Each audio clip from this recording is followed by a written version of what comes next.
vous êtes sur Medi 1, merci de nous rester fidèles et soyez les bienvenus dans ce nouveau numéro de Croissance Verte. Aujourd'hui, nous nous intéressons à l'ostréiculture. Cette pratique désigne une partie de l'aquaculture marine concernée par l'élevage d'huîtres.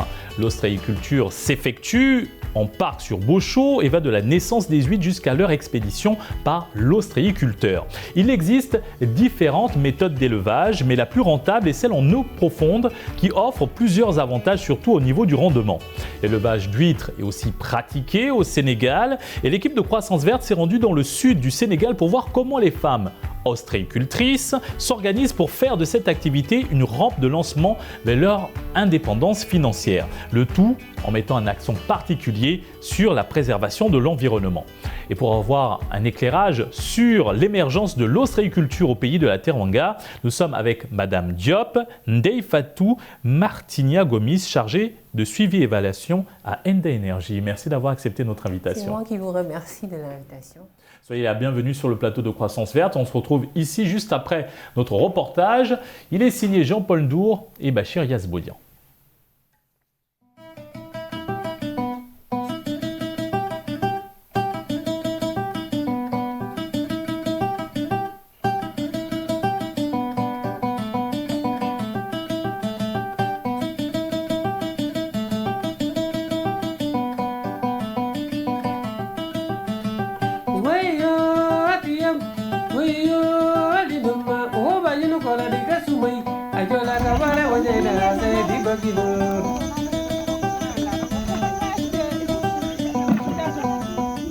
Une dizaine de femmes en file indienne, prêtes à braver 2 km à la marche dans un rythme soutenu.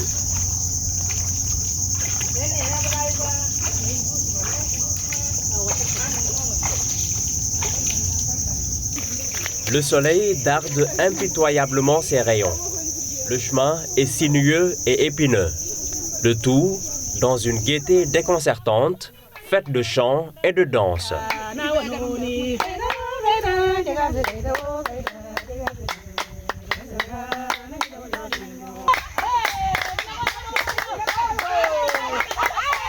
Rita est formatrice dans ce groupement dont le nom signifie « Les chiens aboient, la caravane passe ». Elle fait office de chef d'équipe. C'est en 2015 que nous avons aménagé la première partie du parc ostréicole que vous apercevez là-bas. Les autres ont suivi après. Les 2 derniers parcs ont été mis en place en 2020. Nous allons vous montrer comment on nettoie les huîtres, surtout ceux qui touchent le sol, pour une meilleure conservation.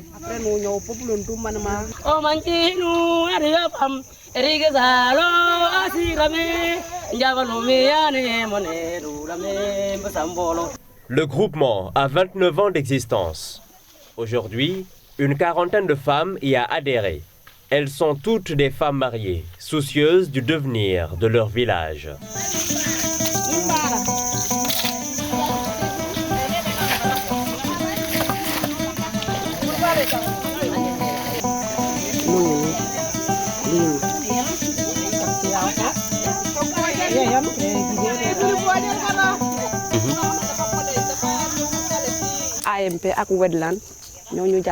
C'est l'aire marine protégée et Wetland International qui nous aide. Nous sommes actifs dans le travail des huîtres, des autres fruits de mer, dans le maraîchage et le vin de palme. Mais nous n'avons pas le matériel. Nous sommes toujours dans le traditionnel. Nous n'avons pas trop le choix, mais nous espérons que les bonnes volontés vont continuer à nous appuyer. Voici la doyenne. Elle est également la présidente du groupement. Jeanne a aussi convaincu sa fille qui a fini par intégrer le groupe. En saison sèche, nous venons ici 2 fois par semaine. Nous vendons nos produits à Kafountine, une localité située à 18 km d'ici, parce que nous n'avons pas de marché. Nous vendons le petit pot d'huîtres à 350 francs, moins d'1 euro. Nous nous en sortons difficilement parce que c'est une modique somme. En plus, il faut prendre un véhicule et payer près de 1 500 francs, soit un peu plus de 2 euros. Quand une femme finance son déplacement, à son retour, la caisse rembourse. On ne partage pas l'argent. Nous le gardons pour faire face aux événements heureux ou malheureux. Par exemple, c'est grâce à cette épargne que nous avons pu gérer dignement la rentrée des classes de nos enfants. En Casamance, l'ostréiculture a presque un visage exclusivement féminin. Pour ces femmes, tout gravite autour des mangroves. C'est quasiment toute leur vie. Là, elles sont parvenues à une méthode assez sophistiquée qui fait que les huîtres ne touchent pas le sol. Ce travail représente énormément pour nous.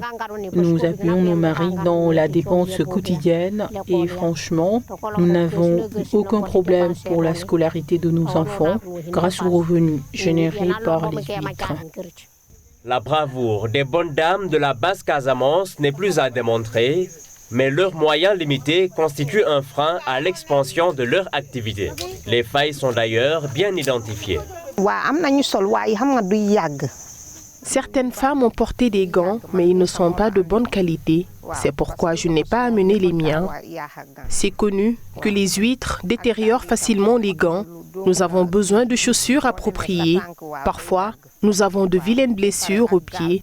Nous souhaitons avoir une pirogue qui pourra transporter les huîtres jusqu'au village. À part ça, pour notre intimité, la construction d'une chambre sera la bienvenue pour nous permettre de nous changer et de ne pas avoir besoin de toujours amener nos habits de travail. Nous avons besoin d'arrosoirs pour le maraîchage, de même que des brouettes et chariots. Beaucoup de femmes, ici, ont une santé fragile du fait de la pénibilité des travaux champêtres et des huîtres. Ici à Niafran, les femmes ont aussi besoin d'une machine qui va moudre le riz. Ici, il faut venir très tôt pour travailler sereinement en période de marée basse. La marée haute est défavorable à l'exploitation des huîtres. Les femmes cherchent constamment à améliorer leur technique de production. C'est en 2015 que nous avons commencé l'exploitation des huîtres. La bonne période pour la récolte des huîtres, c'est le mois de mars. Ici, nous aimons ce que nous faisons et sommes très soudés. Le parc ostréicole s'étend sur 3 km. Elle est responsable de l'aire marine protégée d'Abéné au bord du littoral atlantique, appuie le groupement du mieux qu'ils peuvent. On a eu des subventions, une petite subvention d'aide par un partenaire qu'on appelle international, avec le projet MSA 2, qui a eu l'année dernière à nous faire une subvention d'un montant de 400 à 600 000 francs. Concernant cela, on a eu qui se trouve dans le plan de restauration de 2020. On a eu à contacter les femmes de Mangrove, les femmes de Niafran, qui font partie du village, des 5 villages de l'AMP à Bénin. Sur ce, on les a formés, encadrés. Ils s'activaient d'abord dans ces arts d'activité. On les a formés à soumettre le projet et ils ont intégré. On les a formés à installer le parc ostréicole de l'année dernière. Et sur ce, il y a un suivi qui a été mis en place durant l'année dernière jusqu'à cette année pour mieux pérenniser les activités concernant le parc ostréicole, pour que ça ne puisse pas se détériorer et faire l'observation et voir est-ce que les huîtres ont collé, etc. Et sur ce, il y a des femmes, 2 personnes qui ont été prises pour aller faire une formation sur les transformations et conditionnement des huîtres, au niveau, toujours par le biais du partenaire Wetland International. Plusieurs objectifs ont concouru à la création de cette AMP. Protéger les écosystèmes côtiers et de mangroves et les espèces patrimoniales dépendant de ce milieu, protéger les espèces fragiles et les habitats vulnérables, contribuer à la gestion durable des ressources halieutiques et améliorer les retombées socio-économiques au profit des populations, entre autres. Cette installation est très, très pertinente parce que auparavant, l'exploitation des huîtres qui se trouvent au niveau de la mangrove, les femmes prenaient par exemple les racines comme le rhizophora et coupaient, enlevaient et allaient cuisiner. Mais avec cette technique qui est un petit peu mécanique, ça les permet maintenant non seulement de ne pas couper les racines de rhizophora, de ne pas aussi participer à la dégradation de la mangrove. Ça leur permet aussi d'avoir, par exemple, un parc ostréicole qui leur permettra de récolter en un temps record ces produits de pouvoir les transformer, les conditions et les vendre. C'est dans ce cadre-là de la gestion de la mangrove et de l'environnement qui se trouve autour de l'AMP à Bénin pour pérenniser aussi les activités des femmes. Elle permet aussi d'avoir la conscience de pérenniser cet écosystème qui est extraordinaire, qui leur donne vraiment beaucoup de revenus et qui les permet aussi à subvenir à leurs besoins. L'ostréiculture consiste à élever des huîtres. Dans les années 2000, la production mondiale annuelle était estimée entre 4 et 5 millions de tonnes, principalement des huîtres creuses. Au Sénégal, l'activité est de plus en plus pratiquée par les femmes qui vivent non loin des côtes, une activité qui leur permet d'être autonomes financièrement et de participer à la restauration de leur écosystème.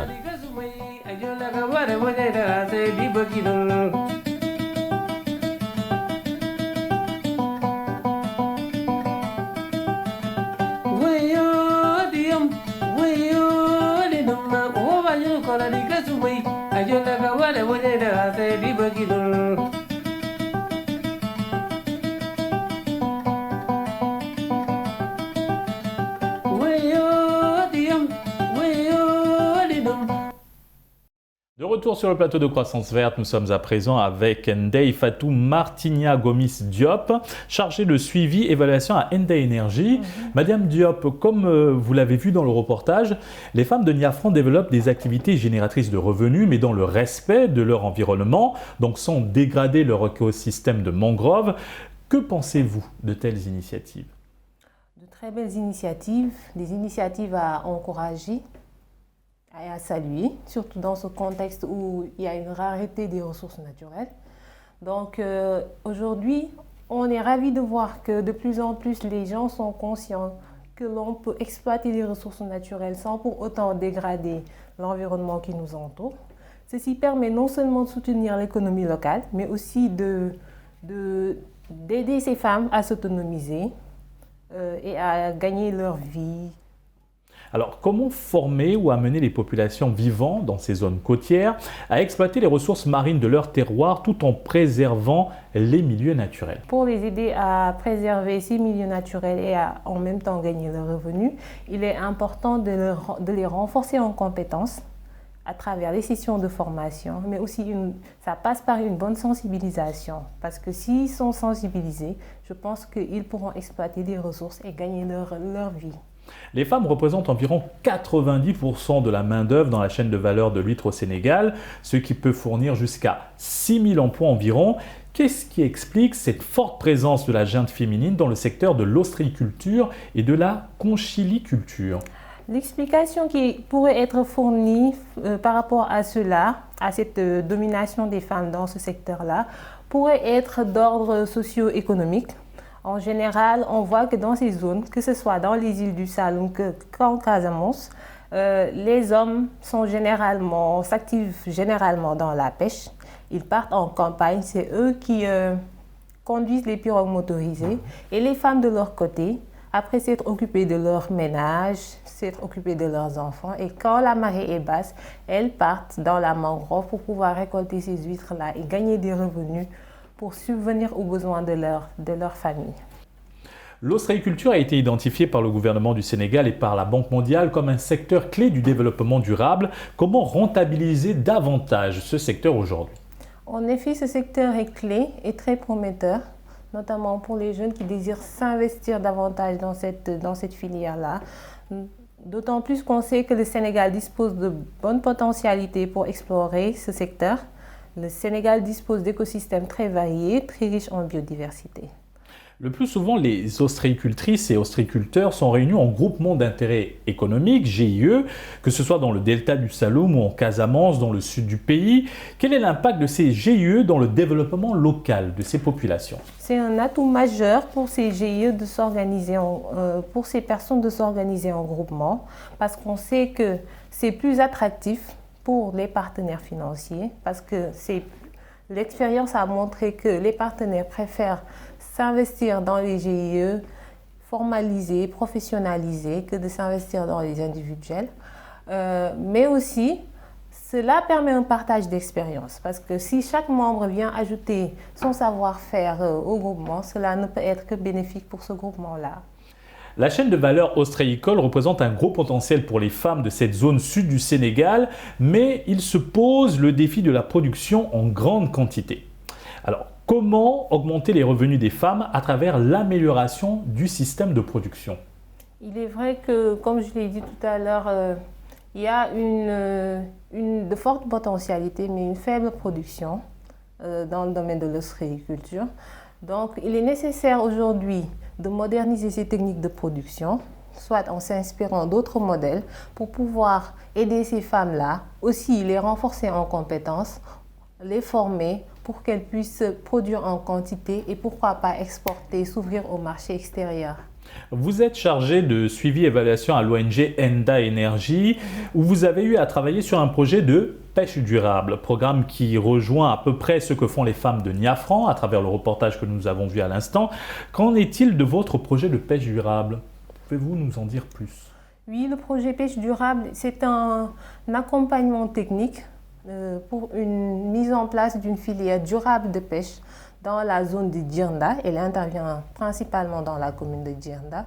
Donc, on a eu aussi à accompagner ces femmes dans la technique de production, mais dans la formation, mais aussi on a eu à les accompagner sur toute la filière, c'est-à-dire de la production à la commercialisation. Et cela passe par la transformation, comment transformer, comment s'organiser en coopérative, comment moderniser les techniques de transformation afin qu'elles puissent vendre leurs produits à Dakar, au Sénégal et dans la sous-région aussi. Enda Energy a également lancé le projet PARFA. Qu'en est-il concrètement? Le projet PARFA est un projet d'appui à la résilience des filières agricoles. Et dans le cadre de la mise en œuvre de ce projet, Enda Energy, en tant qu'entité de mise en œuvre, a eu aussi à travailler avec ces femmes-là dans le cadre d'activités telles que l'ostréiculture, mais aussi l'apiculture. C'est dans ce cadre-là qu'on a eu à aider les femmes à mettre en place plus de 54 parcs ostréicoles, notamment dans les villages de Baout et dans les villages de Djirnda. Et ça a permis de générer d'importants revenus pour ces groupements de femmes-là. Revenons au projet pêche durable. Quelles ont été les localités concernées par le projet et les résultats qui en ont découlé? Avec le projet pêche durable, c'était plus large, c'était aussi dans la commune de Djirnda, mais on a eu à appuyer les femmes, non seulement les femmes, mais les pêcheurs aussi, dans le cadre de la gouvernance des pêcheries, mais aussi dans le cadre de l'immersion de récifs artificiels pour un peu restaurer les écosystèmes. On a aussi eu à reboiser plus de 60 hectares de mangroves dans le cadre de ce projet-là. Quelle perspective offre cette activité en termes d'autonomisation et d'employabilité des jeunes et des femmes dans le pays?